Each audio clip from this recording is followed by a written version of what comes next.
Hello friends, channel में आपका स्वागत है। तो जितने भी साथी जो रेलवे के एनटीपीसी ग्रुप डी किसी भी पोस्ट में आप सेलेक्ट होते हैं तो आपके पास एक मेल आता है या ज्वाइनिंग लेटर आपके घर तक आती है। अगर जितने भी साथी जो चक्रधरपुर डिवीजन में है तो वो एक बात समझ ले कि आपका जो ऑफर लेटर आया है वो बाई मेल आया है, बाई पोस्ट आपको अवेलेबल नहीं होता है। दूसरी बात, चाहे आप किसी भी बोर्ड से सिलेक्ट होते हैं, चाहे रेलवे को किसी भी लेवल में आप जाएंगे, चाहे वो लेवल 1 से लेकर लेवल 6 तक आप किसी भी पोस्ट पर भर्ती होंगे तो आपको एक अटेस्टेशन फॉर्म है जो भरना है, जो कि सभी बोर्ड में और सेम फॉर्मेट में बनाना है। सभी बोर्ड के स्टूडेंट को यह बनाना है और सेम फॉर्मेट में। तो बहुत सारे साथी का कमेंट आ रहा था कि सर अटेस्टेशन फॉर्म 1-1 करके आप बता दीजिए जो कैसे भरना है, कैसे करना है, कैसे ब्लू पेन से भरना है, क्या करना है, तो एक बार बता दीजिए। तो इसी सब को देखते हुए एक वीडियो लेके आए हैं, तो आप लोग लास्ट तक देखिए, आराम से समझिए तो कैसे भरना है अटेस्टेशन फॉर्म। एक साथी देख सकते हैं बलवंत कुमार जी हैं, जिनका की कमेंट आया हुआ कि डॉक्यूमेंट फिलअप करने का एक वीडियो बनाइए प्लीज। तो इसी को देखते हुए यह वीडियो आया है, तो आप लोग वीडियो को लास्ट तक देखिए और आराम से एक एक लाइन समझिए जो फॉर्म भरने में आपको एक भी गलती ना हो। तो दोस्त आप लोग देख सकते हैं कि यह है अटेस्टेशन फॉर्म GV1 है, जो कि हर सभी बोर्ड के सभी लेवल 1 to 6 किसी भी पोस्ट में आप सिलेक्ट हुए तो आपको भरना ही भरना है। हो सकता है आपके डिवीजन के द्वारा यह फॉर्मेट इंग्लिश में मिला हो, किसी किसी में हिंदी में मिला हो, लेकिन अटेस्टेशन फॉर्म का लगभग सब कुछ सेम है। सबसे पहले आपको यहाँ पर वार्निंग दिया गया, इसको आराम से समझिए, 1 to 3 पॉइंट पढ़िए, इसमें ज्यादा कुछ नहीं है, बस यही है कि आपको एक भी डिटेल इसमें गलत नहीं भरना है। अगर आप गलत भरते हैं और अगर कहीं भी कोई गलती सूचना इसमें देते हैं तो डायरेक्ट आप दोषी करार दिए जाएंगे, तो आप बाहर किए जाएंगे, बहिष्कृत किए जाएंगे। तो इसमें जो भी डिटेल देना है गलत सूचना देना ही नहीं है। यदि व्यक्ति की नौकरी के दौरान कभी भी कोई भी गलत बात जो आप इस फॉर्म में सत्यापन फॉर्म में देते हैं तो डायरेक्ट उसी समय आपको सेवा से समाप्त कर दिया जाएगा। तो ऐसा सबसे पहले तो कोई गलती नहीं करना है, कोई गलत डिटेल इसमें नहीं भरना है। दूसरी बात, सबसे पहला काम जो है इसमें क्या करना है, हाल का खींचा हुआ फोटो डालना है, जिसका साइज देख सकते हैं 5x7 है। तो इसमें पासपोर्ट साइज लगाना है फोटो। यहाँ पे देख लीजिए क्या है, जहां कहा जाए हस्ताक्षरित पासपोर्ट आकार के हाल के फोटो के प्रति चिपका, मतलब कुछ नहीं करना है, डायरेक्ट इस पर एक पासपोर्ट साइज का फोटो डालेंगे और उस पर अपना साइन करेंगे। सबसे पहले यहीं पे बात खत्म, फोटो लगाना है। तो दोस्त इसी प्रकार से आपको एक पासपोर्ट आकार का फोटो लगाना है और उस पर अपना साइन करना है। ठीक है, आप सबसे पहले अपना साइन करेंगे, पहला काम। उसके बाद फर्स्ट में जो पूरा नाम, और दूसरी बात सबसे पहले तो आप समझिए कि GV1 जो भी फॉर्म भरना है, आप ब्लैक या ब्लू पेन से भरना है तो आप ब्लैक का भी यूज कर सकते हैं या ब्लू का यूज कीजिए, दोनों में से किसी एक का यूज कीजिए।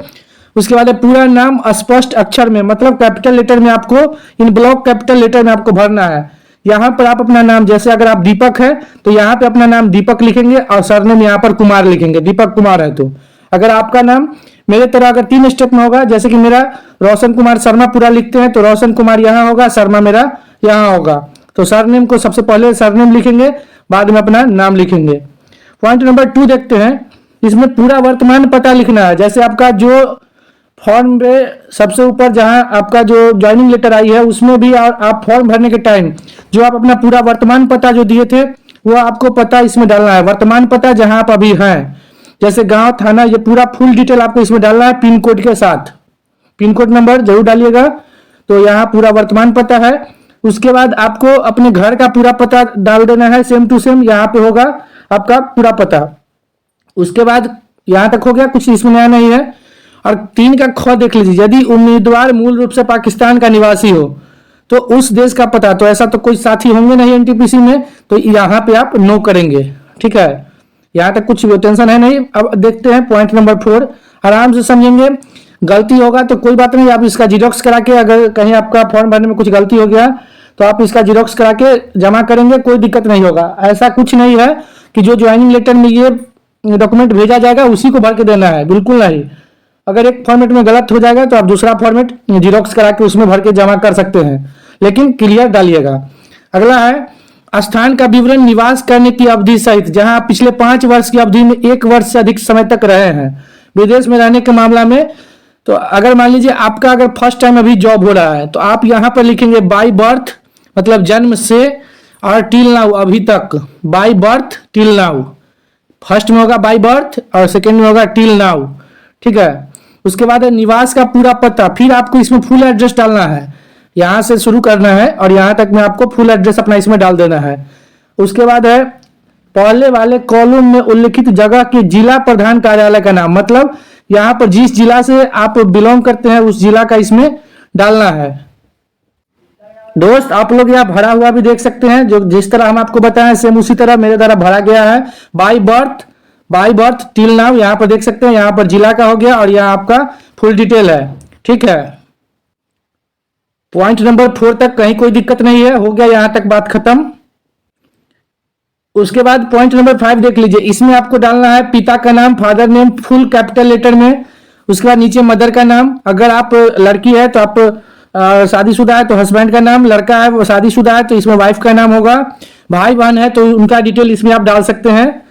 अगर आप शादीशुदा है और आपको चाइल्ड है तो उसके लिए यहाँ पर जगह नहीं है, लेकिन जस्ट नीचे आपको यहाँ पर मिलेगा पुत्र पुत्री के लिए भी, तो ये है। आगे बात करते हैं, यहाँ पे सबका नाम कैपिटल लेटर में होगा। उसके बाद राष्ट्रीयता, जैसे हम लोग इंडियन है तो सब में इंडियन होगा।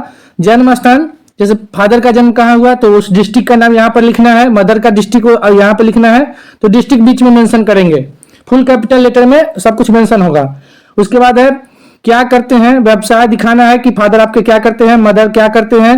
अगर जैसे मेरी मम्मी हाउसवाइफ है तो यहाँ पर हाउसवाइफ लिखना है, तो यही है। उसके बाद है वर्तमान डाक पता, आपको अपना डाक का पता डालना है, फुल डिटेल यहाँ पे। फिर स्थानीय घर का पता यहाँ पे आपको डालना है। ठीक है, तो यहाँ पर एड्रेस डालना है, यहाँ पर बीच वाले में सिर्फ यहाँ पर वर्तमान डाक पता, आपको यहाँ डाकघर का पता यहाँ पर डाल देना है, इसमें कोई दिक्कत नहीं है। हो गया आपका यह 5 नंबर कंप्लीट। अब यहाँ पर देखिए 5 के कॉ में क्या है, तो 5 के कॉ में कुछ नहीं है, जैसे यहाँ तक तो भाई बहन तक कॉलम कंप्लीट हो गया, लेकिन जो शादीशुदा है और जिनको बच्चा है तो वो कहाँ डालेंगे, तो यहाँ पर वो अपने पुत्र पुत्री का नाम डालेंगे, उनका फिर वही सब कुछ भरना है। कहाँ अगर वो पढ़ाई कर रहे हैं तो कहाँ पढ़ाई कर रहे हैं उसका भी डिटेल दे देना है, क्योंकि अभी डिटेल दे दीजिएगा पढ़ाई वाला, तभी तो आपको फिर उसका जो मिलता है चाइल्ड अलाउंस वो मिलेगा 27,000 वाला। 27,000 फॉर्मूला एक्टिव करने के लिए आपको यह भर के देना पड़ेगा। उसके बाद हाँ, जिसको होगा उसी का बात हो रहा है। अगला है कि पूर्व के कॉलम में उल्लिखित तारीख, जब से उस देश में वो अध्ययनरत है, मतलब जब से वो आप पढ़ रहे हैं उसका डिटेल ये सब वगैरह इसमें डाल देना है। आप अपने जैसे जो भी है जो बच्चा है उसका इसमें डिटेल डालना है। उसके बाद राष्ट्रीयता, पॉइंट नंबर 6, तो हम लोग राष्ट्रीयता में इंडियन, तो इंडियन इसमें लिख देना है, बात खत्म हो गया। फिर आपका जन्म तिथि, डेट ऑफ बर्थ होगा यहाँ पर ए में, वर्तमान उम्र डेट ऑफ बर्थ से कैलकुलेट करेंगे, तो अभी आप कितने साल के सिर्फ इसमें लिख दीजिएगा। जैसे अगर सपोज कीजिए आप 25 ईयर हैं और 3 मंथ है तो आप यह भी लिख सकते हैं, या एवरेज भी आप लिख सकते हैं। 25 है तो 25 ईयर, कोई प्रॉब्लम नहीं है। राउंड फिगर में भी आप 25, 26, 23 लिख सकते हैं, कोई दिक्कत नहीं है। उसके बाद है मैट्रिक परीक्षा, यह इसमें आपको लिखना है कि कितना साल में आप मैट्रिक किए थे, 14 साल में, 15 साल में, जो आपका एज था उस टाइम का वह इसमें मेंशन करना है। उसके बाद देख लीजिए यहाँ पर मिस्टेक नहीं करना है, यहाँ पर है 8 की ए में देखिए जन्म तिथि किस जिले एवं राज्य में है, तो यहाँ पर आपको जन्म तिथि फिर से मेंशन नहीं करना है। यहाँ सिर्फ जन्म, जब आपका जन्म हुआ वह किस जिला में हुआ और किस राज्य में हुआ वो यहाँ पर मेंशन करना है। जन्म तिथि सिर्फ यहाँ मेंशन होगा।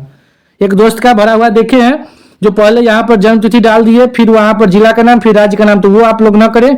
यहाँ सिर्फ आपको जन्म तिथि यहाँ पर डालना है, यहाँ पर किस जिला में आपका जन्म हुआ, जैसे मेरा समस्तीपुर तो यहाँ पर हम समस्तीपुर और बिहार डालेंगे। ठीक है, उसके बाद देखते हैं जिला और राज्य जहां आप मौलिक रूप से निवासी है, सेम टू सेम वही होगा। फिर जिला और राज्य जहां आपके पिता मौलिक रूप से निवासी है तो वो उनका जहां से आपके पिता बिलोंग करते हैं तो वहां डिस्ट्रिक्ट और राज्य यहाँ पर आप मेंशन करेंगे। उसके बाद अगला जो पॉइंट नंबर 9 है उसमें फिर आपका धर्म यहाँ पर मेंशन करना है। जैसे हिंदू है तो हिंदू, मुस्लिम है, जो भी है आप अपना धर्म यहाँ पर मेंशन करेंगे सब कैपिटल लेटर में। उसके बाद है are you a member of SC या ST, अगर आप SC ST कम्युनिटी से आते हैं तो यहाँ पर लिखेंगे, अगर नो है, जैसे आप जनरल है EWS है तो यहाँ पर नो करेंगे, और अगर SC ST है तो यहाँ पर SC ST अपना लिखेंगे। EWS वाले भी यहाँ पर नो ही करेंगे। ठीक है, उसके बाद पॉइंट नंबर 10 देखते हैं कि 15 वर्ष की आयु से शिक्षा स्थान और स्कूल और कॉलेज, मतलब जब आपका 15 साल एज हो गया उसके बाद आप 10th किए तो यहाँ पर आप 10th का मेंशन करेंगे, स्कूल कॉलेज का नाम पूरा पता के साथ, जो आपका स्कूल कॉलेज कहाँ है। आप अपने एडमिट कार्ड, जो 10th का एडमिट कार्ड होगा उससे देख करके आप पूरा डाटा यहाँ पर डालेंगे। कब आप स्कूल में इंटर किए और किस तिथि को आप स्कूल छोड़े, तो जब आपका इंटर का जो सर्टिफिकेट है उस पर आप डेट होगा। जैसे 2013 में आप मान लीजिए आप 2011 में 10th में एडमिशन लिए और 2013 में आप कॉलेज छोड़े, स्कूल छोड़े, तो यहाँ पर आप 2011 सिर्फ मतलब डेट ऑफ एंट्री मतलब ईयर डालना है, डेट नहीं डालना है, ईयर डालना है। उसके बाद जैसे 2011-13 में कोई अगर मैट्रिक किए हैं तो यहाँ पर 11 होगा, 2013 होगा, ठीक है। और उत्तीर्णता का परीक्षा यह भी आप यहाँ पर डाल देंगे कि 2013। फिर इसी तरह आपको इंटरमीडिएट का डालना है, फिर ग्रेजुएशन का डालना है और सेम उसी तरह आप किस साल से सेशन आपको डाल देना है। ये आपका हो गया, यहाँ तक कोई दिक्कत एक लाइन भी नहीं है। दोस्त यहाँ पर आप लोग देख सकते हैं कि स्कूल का नाम भरा हुआ है, किस सेशन में भरा हुआ है वो डाला हुआ है और कब पास किए। डेट ऑफ लिविंग छोड़ रहे हैं 11 को क्योंकि 11 में कंप्लीट हो गया, फिर 11-13 तो 13 हो गया इंटर का। फिर ग्रेजुएशन का 2013 से 16 रहता है सेशन, लेकिन अगर 17 तक इनका कंप्लीट हुआ तो यह यहाँ पे 17 लिखा हुआ है, 2017 लिखा हुआ है। तो अगर इस मंथ को आप अगर नहीं भी लिखेंगे तो कोई दिक्कत नहीं होगा, सिर्फ आप यहाँ पर सेशन लिखेंगे, आपको मंथ और डेट पता नहीं चलेगा जल्दी कि कहाँ है, तो बिल्कुल कंफ्यूज नहीं होना है। आपको ये तो बिल्कुल पता होगा कि आप मैट्रिक कब किए, इंटर कब किए, ग्रेजुएशन कब किए, तो उसके अकॉर्डिंग सिर्फ आपको ईयर यहाँ पर डालना है, उसी से आपका काम हो जाएगा। लेकिन स्कूल का जो पूरा डिटेल है वो आप इस पे पूरा डालेंगे, स्कूल कॉलेज का पूरा डाटा डालेंगे, क्योंकि वेरिफिकेशन में आपको कोई प्रॉब्लम नहीं हो, तो इसी के लिए यह भरवाया जाता है। पॉइंट नंबर 11 जो है वह उनके लिए है जो कि पहले से जॉब कर रहे हैं, कहीं भी जॉब कर रहे हैं, जैसे अगर वो सरकारी में है, अर्ध सरकारी में है या स्वायत्त शासी इकाई या कुछ में भी निजी फॉर्म में है, तो यहाँ पर आपको दिखाना है कि आप कब से कब तक यहाँ पर जॉब किए हैं। एक भी गलती आपको करना नहीं है, मतलब आपको जॉब छुपाना नहीं है। यह सत्यापन फॉर्म है, इसमें एक भी गलती कोई भी डिटेल आपको छुपाना नहीं है। अगर आप जॉब में हैं तो यहाँ पर दिखाइए कि कब से कब तक आप ज्वाइन किए, कब तक जॉब किए, आपका पोस्ट क्या था, कौन आपको रिक्रूट किया, फूड नियोजक का पूरा नाम, और उसके बाद पिछली नौकरी छोड़ने का कारण। तो अगर मान लीजिए कोई साथी पहले से जॉब कर रहे हैं और अभी उनको एनटीपीसी में हुआ, तो आप यहाँ पर कारण देंगे कि इस एनटीपीसी सिलेक्टेड, तो ठीक है। तो यहाँ पर या goods guard, NTPC goods guard station master selected, तो यहाँ पर डाल देना है। तो जो भी जॉब वाले साथी है इसको जरूर भरेंगे, ठीक है। अब उसके बाद ख नंबर में अपने काम का नहीं है, तो इसको आगे बढ़ते हैं, ठीक है। फिर भी ख पढ़ लेते हैं। ख में है कि क्या आपने पहले निम्नलिखित में से किसी के अधीन नौकरी की थी, जैसे भारत सरकार, राज्य सरकार या संचालन में कोई उपकरण, स्वायत्त शासी इकाई, विश्वविद्यालय, स्थानीय इकाई, तो यही सब है, तो इसमें कोई दिक्कत नहीं है, इसको सिर्फ एक बार पढ़ लीजिए।